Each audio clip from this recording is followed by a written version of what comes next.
안녕하세요. 2020년도 스포츠 사회학 기출문제 해설을 시작하도록 하겠습니다. 자, 1번부터 보도록 하시죠. 스포츠의 사회적 기능에 대한 문제였습니다. 스포츠의 사회적 기능에는 순기능과 역기능이 있죠. 자, 먼저 스포츠의 사회적 순기능에는 사회 정서적 기능, 사회 통합 기능, 사회화 기능이 있습니다. 자, 그래서 문제를 보시면 사회적 순기능으로 적절하지 않은 것은 에 대한 문제였죠. 스포츠의 순기능에는 사회적 순기능에는 사회 정서적 기능, 그리고 사회 통합 기능, 그리고 사회화 기능이 있다고 설명해 드렸죠. 이 사회 통제 기능은 무엇이냐? 바로 스포츠의 사회적 역기능에 해당이 된다. 그래서 정답은 2번입니다.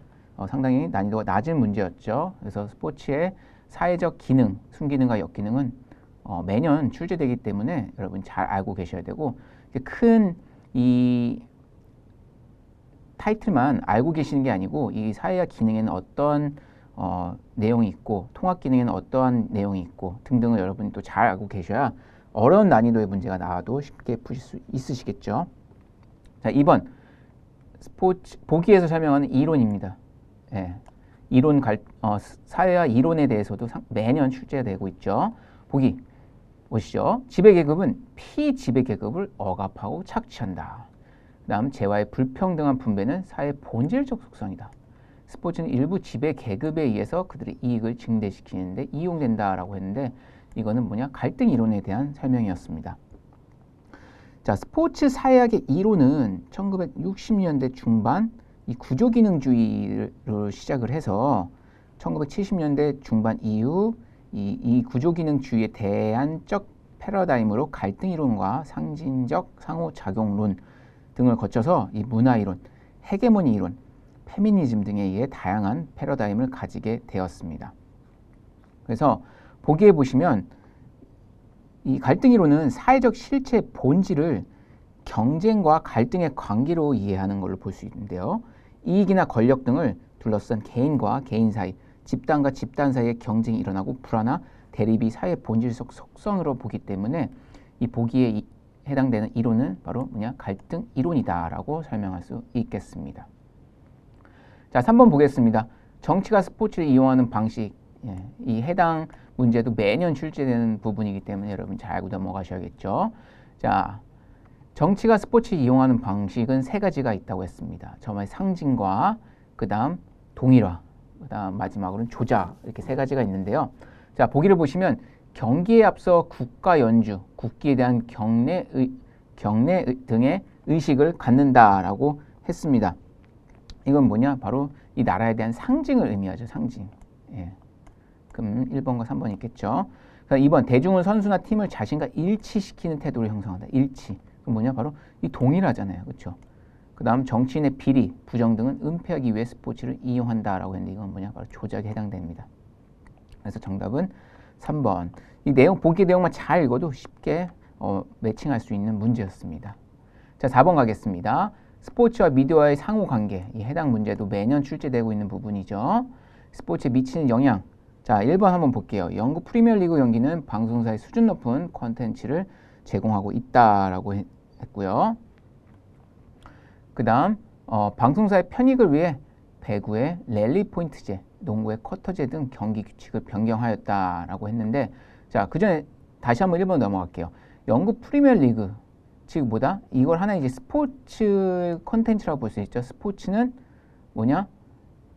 이 스포츠가 이 미디어에 제공되는 거, 즉 스포츠가 미디어에 미친 영향을 얘기하는 거죠. 네, 근데 문제는 뭐냐? 미디어가 스포츠에 미친 영향이죠. 네, 그러니까 즉 미디어 때문에 스포츠가 어떻게 변했냐라고 묻는 질문이죠. 근데 이건 1번은 뭐냐? 스포츠가 미디어에 미친 영향을 얘기하는 거죠. 2번 방송사의 편익을 위해, 즉 방송사, 이 미디어 때문에 이 스포츠가 변한 걸 얘기할 수 있는 거예요. 뭐 배구의 랠리 포인트제, 농구의 쿼터제 등 경기 규칙을 변경하였다. 즉 뭐냐? 빠른 박진감 넘치는 미디어를 통해 시청하는 소비자들을 위해서 박진감 넘치는 스포츠를 제공하기 위해서 이렇게 경기 규칙을 변경하는 거죠. 이게 바로 뭐냐? 미디어가 스포츠에 미친 영향으로 볼 수 있습니다. 미친 영향으로 볼 수 있고, 손흥민, 류현진 선수 등의 활약으로 스포츠 관련 시장이 확대. 이건 뭐냐? 바로 스포츠가 미디어에 영향을 미친 거죠. 예, 1번과 마찬가지로.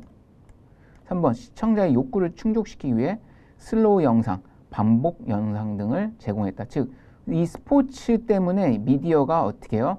이런 다양한 기술을 개발한 거죠. 그래서 이것도 뭐냐? 스포츠가 미디어에 미친 영향을 볼 수 있고요. 그래서 문제는 미디어가 스포츠에 미친 영향이기 때문에 정답은 뭐냐? 2번이 되겠습니다. 자, 다음은 상업주의에 관련된 문제였습니다. 5번. 자, 상업주의 심화에 따른 스포츠의 변화. 네, 해당 문제도 자주 빈번히 출제되고 있는 부분이죠. 적절하지 않은 거. 자, 1번 볼게요. 경기의 내적 요소보다 외적인 요소를 중시한다 라고 했는데 맞죠. 예? 자, 심리적 가치보다 영적 가치를 중요시한다 라고 볼 수 있고요. 상업주의 때문에. 아마추어리즘보다 프로페셔널리즘을 추구한다. 맞고. 자, 경기의 공정성 강화를 위해 경기 규칙을 개정한다. 상업주의는 바로 이 경기의 공정성에 중점이 된 게 아니고 어떻게 하면 더 돈을 많이 벌 수 있을까, 어떻게 하면 이익을 더 창출할 수 있을까라고 거기에 중점이 되기 때문에 바로 그거에 맞춰서 경기 규칙을 개정하고 있습니다. 오늘날에는. 예, 그래서 정답은 뭐냐? 이 상업주의에 따른 스포츠 변화에 대한 이 정답은 5번은 옳지 않은 것은 4번이 되겠습니다. 자, 6번 볼게요. 보기의 문제죠. A 선수에 해당하는 사회 계층 이동의 유형을 바르게 연결한 거. 자, 사회 계층 이동은 크게 세 가지로 나눌 수 있죠. 이동 방향, 이동 방향에는 수직과 수평이 있고요. 시간적 거리에는 세대 간, 세대 내가 있습니다. 이동 주체는 개인이 있고 집단을 얘기할 수 있습니다. 자, 먼저 A 선수죠. A 팀이 아니고 그럼 이동 주체는 어떻게 되죠? 바로 이 개인이 되겠죠. 자, 쭉 프로축구 리그 에이스팀의 주전으로 활동하면서 MVP도 잘 나갔습니다. 잘 유명한 선수가 되어서 명성도 얻었죠. 자, 그리고 은퇴 후에는 뭐다? 2020년도부터 프로축구 A팀의 수석 코치로 활동하게 되었다라고 했죠. 그러면 선수에서 뭐냐? 수석 코치로 바뀐 거죠. 그럼 이동 방향이 어떻게 된 거예요? 코치가 아무래도 높죠. 예? 그러면 어떻게? 코치가 높죠. 그렇기 때문에 수직 이동이 된 거죠. 예. 그 다음, 이거는 뭐냐? 바로 이 세대 내, 이 선수의 그 제너레이션, 즉 그 기간, 세대 안에서 이루어지게 된 거기 때문에 세대 내 이동이라고 얘기할 수 있겠죠. 그래서 이 6번의 정답은 4번이 되겠습니다. 이 사회계층 이동 유형도 2019년도에도 출제됐고 자주 출제되는 부분이기 때문에 여러분이 잘 숙지하시면 좋겠죠. 자, 기출문제 20문제가 출제되죠. 그 중에 한 17문제 정도는 매년 출제되는 부분이 거의 정해져 있어요. 그래서 그 부분에서 조금 난이도가 높고 낮고의 미세한 변동이 있는데요. 나머지 한 2문제에서 많으면 3문제 정도는 정말 생전 접하지 못한 그런 파트, 그런 부분, 파트라기보다 그런 부분에서 이론이 나올 때도 있습니다. 난이도가 있는. 그런 난이도는 아무래도 좀 틀릴 확률이 높겠죠. 하지만 이 시험 자체가 시간이 제한적이기 때문에 너무 그 모르는 문제를 가지고 오랜 시간을 허비해버리면 다른 문제도 쉬운 문제도 못 맞히기 때문에 어려운 문제는 바로바로 체크해 놓고 나중에 시간이 나오면 다시 돌아와서 문제를 풀 수 있게 하는 그런 전략도 필요합니다. 자, 이제 7번 보겠습니다. 자, 버레가 로이의 스포츠 미디어를 통해 충족시킬 수 있는 욕구 유형이라고 했는데 그런 욕구 유형에는 4가지가 있습니다. 인지적 욕구가 있고 정의적 욕구가 있고 통합적 욕구가 있고요. 도피적 욕구가 있습니다.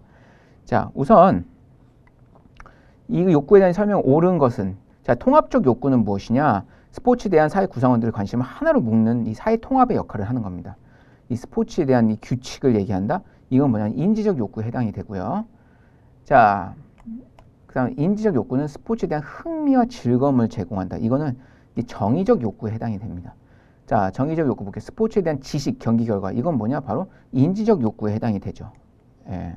인지적 욕구는 뭐냐? 스포츠에 대한 규칙, 지식, 경기 결과 및 통계적 지식을 충족시키는 것을 인지적 욕구라고 하는 거고요. 정의적 욕구는 스포츠에 대한 이 감정들, 즐거움, 흥미, 관심 등을 얘기하고 있습니다.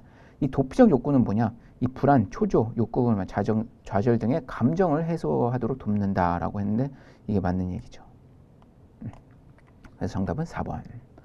자, 보기 문제 또 나왔습니다. 에티즌과 세이지가 제시한 스포츠의 정치적 속성이라고 했는데요. 이 정치적 속성에는 네 가지가 있죠. 대표성과 권력투쟁, 상호의존성, 보수성 이렇게 네 가지가 있습니다. 자, 보기 한번 볼게요. 스포츠 경기에 수반되는 의식과 행동은 선수의 충성심을 상징적으로 재확인하는 것에 목적이 있다라고 나와 있죠. 예. 그 다음 스포츠 조직은 구호, 응원과 유니폼, 마스코트 등의 상징을 통해 조직에 대한 선수의 충성심을 지속시키거나 강화시킨다. 즉 뭐냐? 하나의 이 스포츠 조직과 스포츠 경기를 통해 그 선수와 이거를 응원하는 그 소비자들의 이거에 투영시켜서 그거를 하나의 대표한다고 얘기할 수 있겠죠. 즉 스포츠를 행하게 되는 이 의식은 후원 기관에 대한 이 충성심을 상징적으로 재확인시켜주는 기능이 있습니다. 네, 그래서 예를 들어 이 올림픽이나 국제 경기에서 이 성적은 각 나라의 정치, 경제, 문화적, 더 나아가서 이 군사적 우월성을 나타내는 이 대표성을 나타내고 있죠. 그래서 이 에티즌과 세이지가 제시한 스포츠 정치의 속성에는 이 보기에 해당되는 내용은 뭐냐? 바로 이 대표성에 해당이 됩니다. 보수성은 무엇이냐? 스포츠의 이 제도적 특성은 질서와 법의 표본이라고 얘기할 수 있거든요. 그래서 스포츠는 보수적인 성향을 지니고 있기 때문에 현 상황을 지속하려고 하는 경향이 있으며 스포츠 경기에 수반되는 이 애국심은 정치 체계를 더욱 강화시키는 역할을 하고 있습니다. 권력투쟁은 뭐 선수와 구단주, 경쟁 리그, 뭐 행정기구 등등의 스포츠 조직에서 나타나는 불평등한 배분이 바로 권력투쟁에 해당되고요.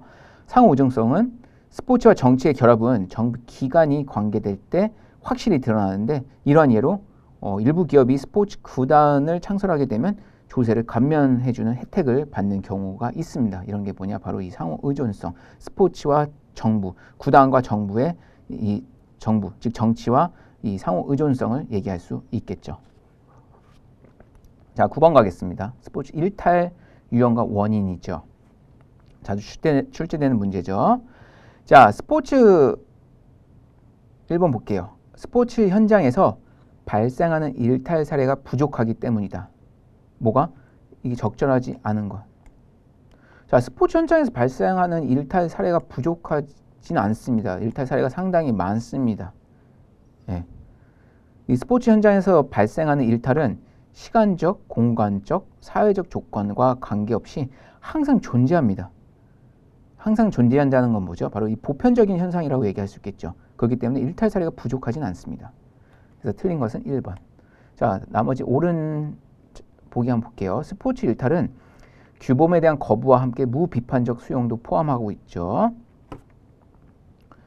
자, 그리고 스포츠에 허용되는 행동이 사회의 다른 영역에서는 일탈이 될 수 있다라고 얘기하고 있습니다. 즉, 일탈은 이 보편적 사회적 기준에 근거해서 판단을 하고요. 일탈에 대한 보편적이고 절대적인 기준이 명확하고 또 이 일탈은 사회적 기준에 따라 뭐 차이가 있을 수 있고요. 인간관계의 상호작용으로 일탈의 범위가 규정될 수 있다는 이 상대론적 접근에 대해서 설명할 수 있고 이 스포츠 일탈은 이 앞서 저희가 설명해 드린 대로 절대론적 접근과 상대론적 접근에 따라서 조금씩 차이가 있다라고도 설명할 수 있습니다. 그 마지막 과학기술의 급속한 발전과 새로운 스포츠 규범 사이에 시간적 차이가 발생할 수 있다라고도 설명할 수 있고요. 그래서 적절하지 않은 것은 1번이 되겠습니다. 자, 맥루한의 미디어 이론. 자, 오랜만에 나오는 문제죠. 이것도 상당히 중요한 파트로 자주 출제가 됐는데 자, 또 나왔습니다. 자, 우선 볼게요. 자, 우선 핫 미디어와 맥루한은 핫 미디어와 쿨 미디어로 두 가지 구분을 했습니다. 미디어를. 그래서 핫 미디어는 낮은 감각의 참여와 몰입 상태, 정보를 간접적으로 제공받고 핫 미디어에 해당하는 스포츠는 경기 진행 속도가 느린 스포츠, 즉 이 정적 스포츠로 개인 스포츠, 기록 스포츠, 공격 수비가 구분된 스포츠를 얘기합니다. 그리고 반면에 쿨 미디어는 높은 감각의 참여와 몰입, 정보를 직접적으로 제공받고 쿨 미디어에 해당되는 스포츠는 이 동적과 득점 및 공격 수비가 구분되지 않은 스포츠를 얘기해요. 더 나아가서 쿨 미디어는 전달하는 정보의 이 정세도라고 하거든요. 즉 이 메시지의 충실도를 정세도라고 얘기하는데, 즉 이 정의성, 정세도라고 얘기할 수 있고, 이거는 메시지가 얼마큼 충실하냐라는 거 얘기할 수 있어요. 이게 쿨 미디어는 메시지의 충실도가 낮아요. 그래서 수용자의 높은 이 메시지 충실도가 낮기 때문에 그걸 보는 수용자가 높은 참여, 집중해서 봐야 되는 거죠. 그래서 감각의 참여성이 높다. 정의성은 낮고. 그래서 이 쿨 미디어에 해당되는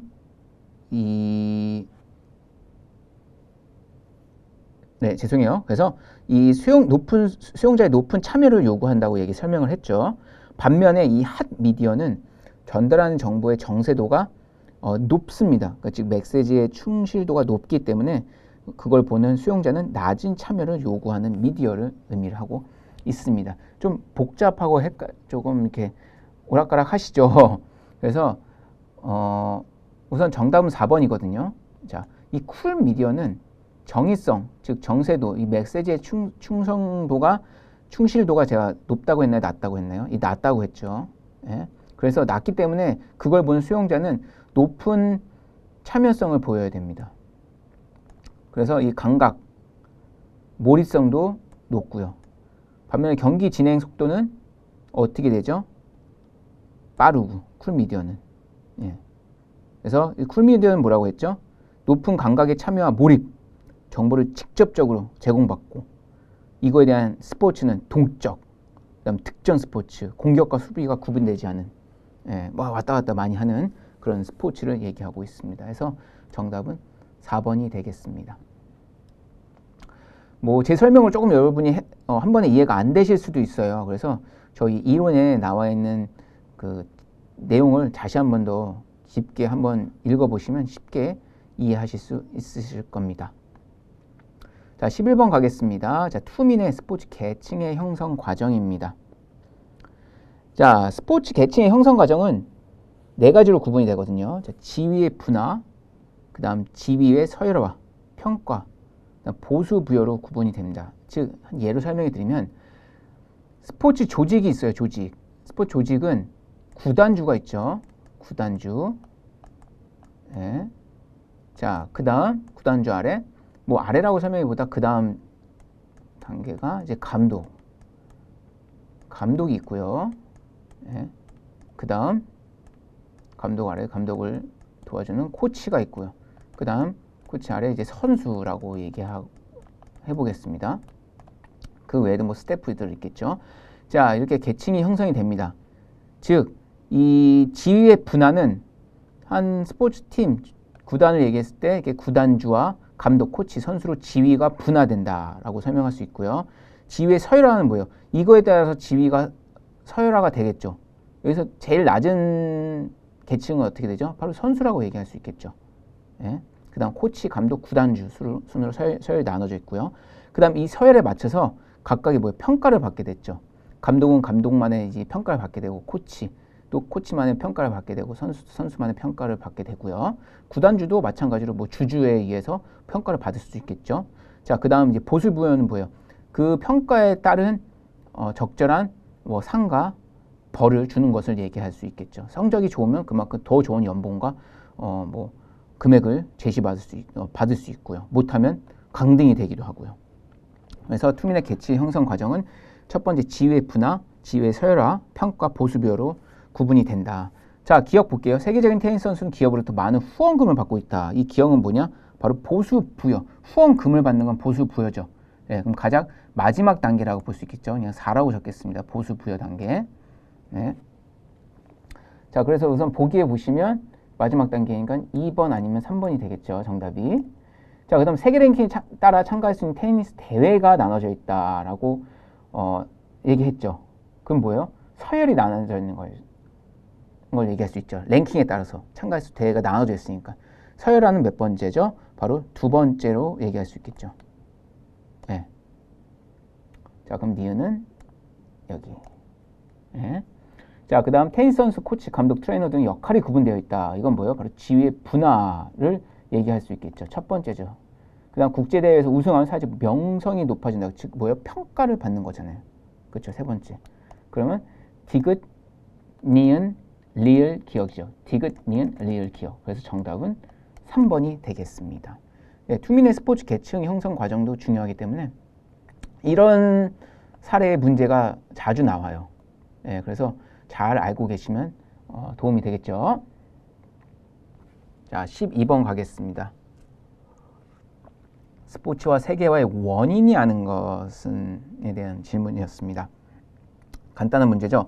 자, 스포츠화가 세계화될수록 뭐 종교도 전파가 되고 뭐 제국주의가 확장될 수도 있겠죠.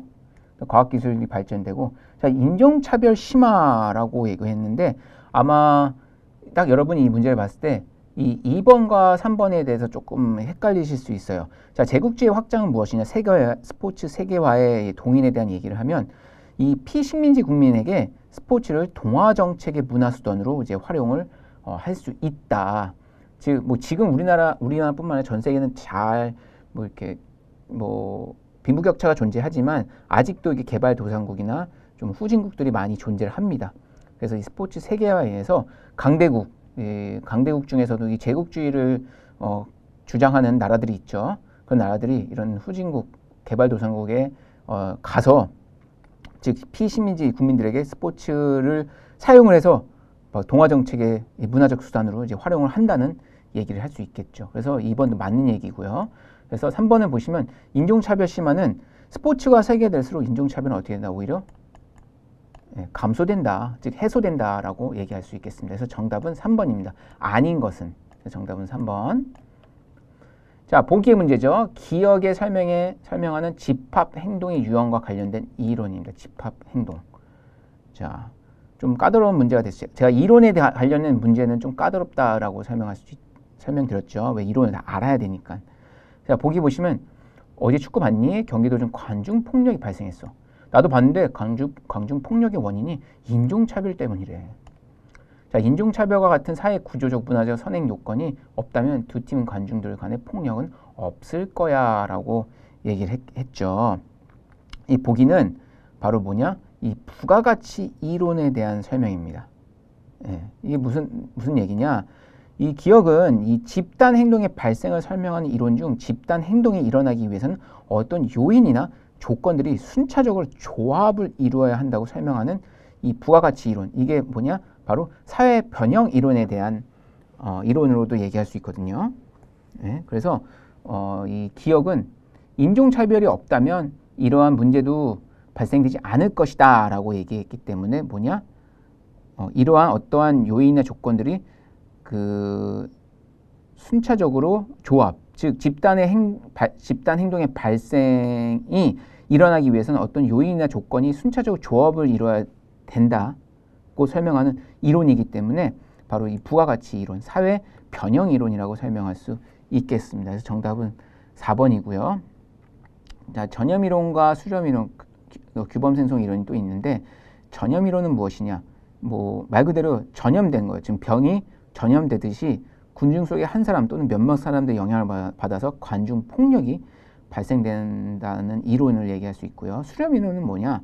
개인이 평소 가지고 있던 이 반사회적 생각이 하나로 모여서 군중이라는 익명성을 방패 삼아 표출되는 관중 폭력 이론을 얘기할 수 있고, 마지막으로 규범 생성 이론은 동질성이 거의 없던 개인들이 큰 집단으로 발생하는 과정에서 핵심적인 구성원이 적절한 이 행동을 암시하고 나머지 구성원이 그에 동조해서 새로운 규범이 만들어지면 뭐냐? 그에 대해서 집단 행동이 발생한다는 이론을 설명할 수 있죠.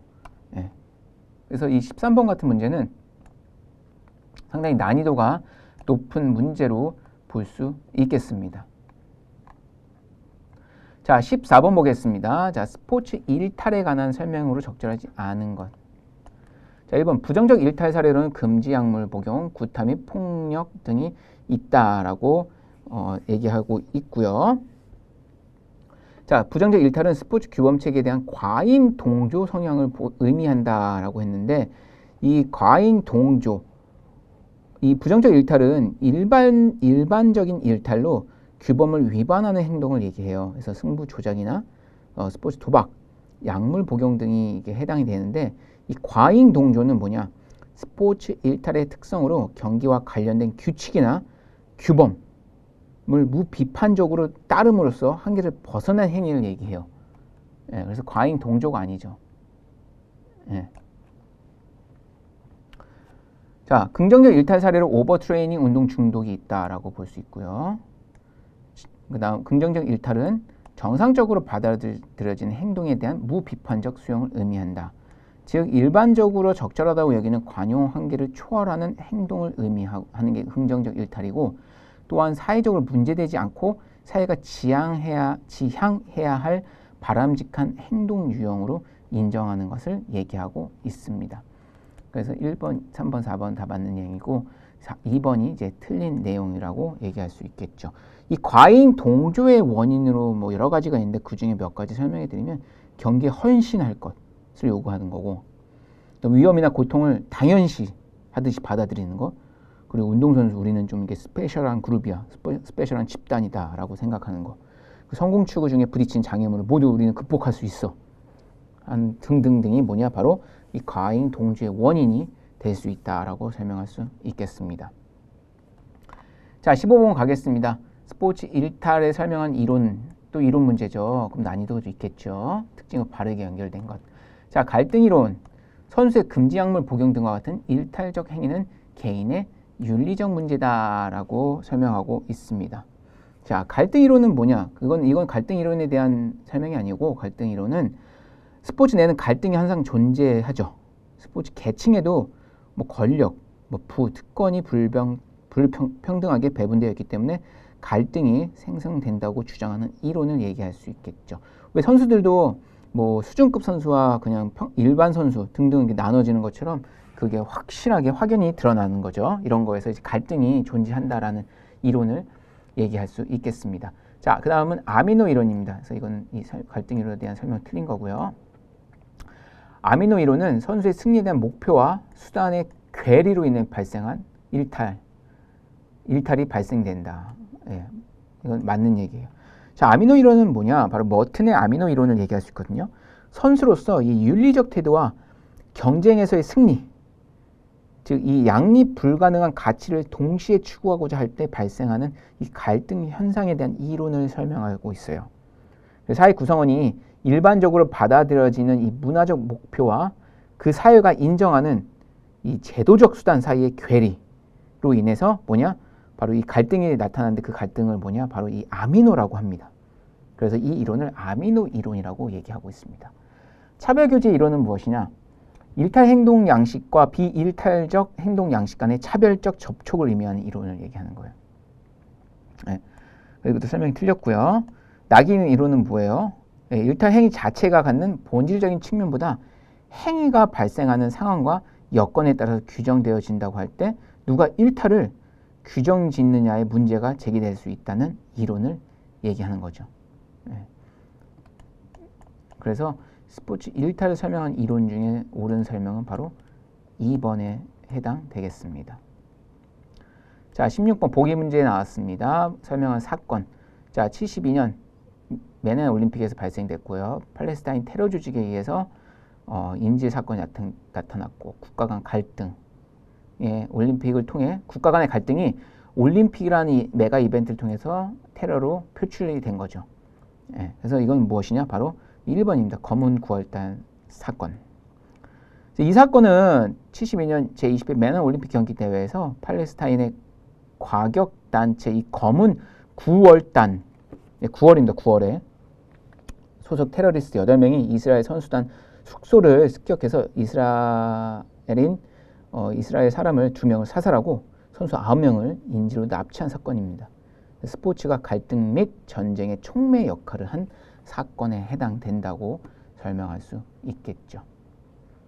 자, 17번. 상류 계급의 스포츠 참가에 대한 특징을 적절하지 않은 것. 누구? 상류 계급입니다. 자, 볼게요. 자, 과시적 소비 성향을 선호하죠. 상류 계급에 있는 사람들. 다 모든 상류계급 사람들이 그렇다라고 설명하는 게 아니고 사회적으로 보편적으로 상류계급에 있는 사람들은 좀 과시적 소비 성향의 스포츠를 선호하는 경향이 있습니다. 예. 자, 요트 승마 같은 고급 스포츠죠. 예. 자연 친화적 개인 스포츠를 선호한다. 상류계급 사람들은 집단 단체 스포츠보다 개인 스포츠를 더 선호를 합니다. 그 직접 참여보다 TV 시청을 통한 관람 스포츠를 소비하는 경향이 높다? 아니죠. 상류계층 사람들은 아무래도 뭐가 많아요? 시간과 또 돈, 즉 이 여유가 있기 때문에 뭐요? 이 참여 스포츠를 더 많이 하는 경향이 있습니다. 관람 스포츠보다. 그다음 사생활이 보호된 장소에서 소수 인원이 즐기는 스포츠를 선호한다. 맞는 얘기죠. 그래서 옳지 않은 것은 3번이 되겠습니다. 자, 18번 보기 문제 또 나왔죠. 자, 사회의 과정은 네 가지 과정으로 이루어집니다. 자, 첫 번째는 무엇이냐? 바로 스포츠로의 사회화. 이 보기에 순서를 적어 드릴게요. 이게 첫 번째고요. 자, 두 번째는 이제 스포츠를 통한 사회화가 되겠고요. 세 번째는 스포츠로부터 벗어난 이제 탈사회화, 그리고 재사회화, 스포츠로 다시 돌아온 이러한 순서로 이제 진행이 됩니다. 스포츠의 사회화 과정. 스포츠 사회 과정도 빈번히 출제되는 부분이기 때문에 잘 알고 계셔야 됩니다. 자, 보기 볼게요. 이용대 선수의 경기 보도 증가는 대중의 배드민턴 참여를 촉진시킨다. 대중의 배드민턴이 이용대 선수를 보고 대중들이 뭐다? 스포츠를 접하게 되고 알게 되는 거잖아요. 그렇죠? 자, 그다음 부모의 스포츠에 대한 긍정적 태도는 자녀의 스포츠 참여 가능성을 높인다라고 했는데, 즉 부모가 운동선수거나 운동을 좋아하는 부모님이세요. 그러면 아무래도 자녀들한테 영향을 미치겠죠. 그러면 자녀는 더 빨리 그 스포츠를 접하게 되고, 즉 스포츠를 알게 되는 거잖아요. 학생들은 교내에서 체육 교과의 다양한 프로그램을 통해 스포츠에 참여하고 있다. 학교의 이 체육 수업이라는 프로그램을 통해서 학생들이 체육을 접하게 되는 거잖아요. 아, 이런 게 체육이구나. 그래서 이건 뭐냐? 바로 첫 단계인 스포츠를 알게 되는 스포츠로의 사회화 과정을 얘기하고 있습니다. 자, 그럼 두 번째 스포츠를 통한 사회화 과정은 뭐예요? 스포츠를 알게 됐어요. 그럼 스포츠에 대해서 지속적으로 계속 참여를 하면서부터 난 이거에 더 빠졌어. 그래서 스포츠를 이제 직업화하고 스포츠에 몰입하게 되는, 스포츠를 통한 사회화가 일어나는 과정이 발생되죠. 그러다가 뭐 부상을 입거나 나는 여기까지가 좋을 것 같아. 아니면 어떠한 계기가 생겨서 스포츠를 그만뒀어요. 그러면 바로 스포츠로부터의 탈사회화가 일어나고요.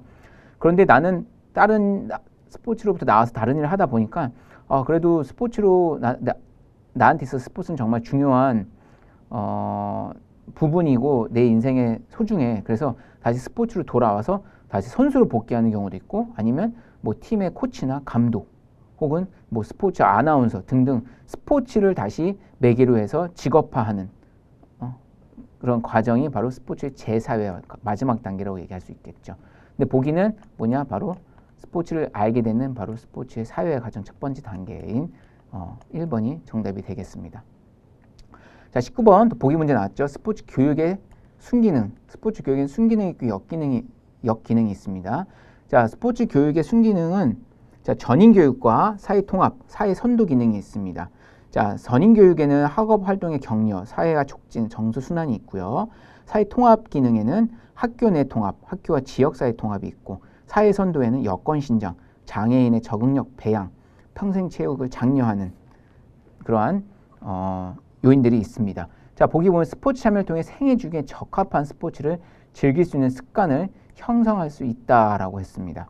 자, 그 다음 학교에서 스포츠 경험은 개인이 전생에 걸쳐 스포츠를 즐길 수 있는 토대를 마련한다. 자, 즉 전생에 걸쳐, 즉 평생을 얘기할 수 있겠죠. 생애 주기. 생애 주기라는 건 뭐예요? 어려서부터 태어나서 이제 유아기를 거치고 청소년기를 거치고 성인기를 거치고 성인기도 중장년층, 노인, 이러한 생애 주기에 적합한 스포츠를 즐기는 습관을 형성할 수 있다는 거죠. 그리고 전생에 걸쳐 스포츠를 즐길 수 있는, 즉 평생 체육, 스포츠 for all이라고 얘기하죠. 이 평생 체육과의 이 연계를 설명하는 뭐냐? 스포츠 교육의 순기능을 얘기하고 있는 보기였습니다. 자, 마지막입니다. 보기에서 설명한 캐년의 스포츠 참가 유형입니다. 스포츠 참가 유형에는 행동적 참가와 정의적 참가, 인지적 참가가 있습니다. 자, 보기 보면 스포츠 상황 내에서 다양한 지위와 규범을 이해함으로써 스포츠에 실질적으로 참가한 형태, 생활체육 동호인, 선수, 감독, 심판, 해설자로 다양한 역할을 하면서 참여하는 거죠. 자, 스포츠 개입의 확대는 행동 참여, 인지적 참여, 정의적 참여 등의 스포츠 참여를 구분할 수 있다고 했습니다. 자, 보기는 스포츠 참가 유형 중 이 행동적 참가에 대해서 얘기하고 있어요. 왜? 실질적으로 참가를 한다 했죠. 그리고 동호인으로서, 선수로서, 감독 이런 등등으로 활동을 하면서 직접적으로 참가를 하는 걸 얘기하고 있는 거죠. 예. 그래서 뭐 주전 선수나 후보 등으로 활약하게 되고 직접 참여와 선수로 직접 참여하지 않지만 스포츠 활동과 관련된 뭐 심판, 해설자로도 활동을 하고. 예. 그래서 정답은 1번이다. 자, 인지적 참가는 뭐냐? 뭐 신문, 방송 등 이 매스미디어와 사회기관, 학교, 가족이나 다른 사람들과 대화를 통해 스포츠에 대한 정보를 얻는 것을 얘기하는 거고, 정의적 참가는 스포츠 참여를 통해 뭐 어떤 이 애착심, 일체감, 이 감정을 느끼는 것을 의미를 하고 있습니다. 그래서 정답은 이제 보기는 1번에 대한 설명이었죠. 자, 그래서 지금까지 2020년도 스포츠 사회학 기출문제 해설을 진행을 하였습니다. 어떻게 많이 도움이 되셨나요?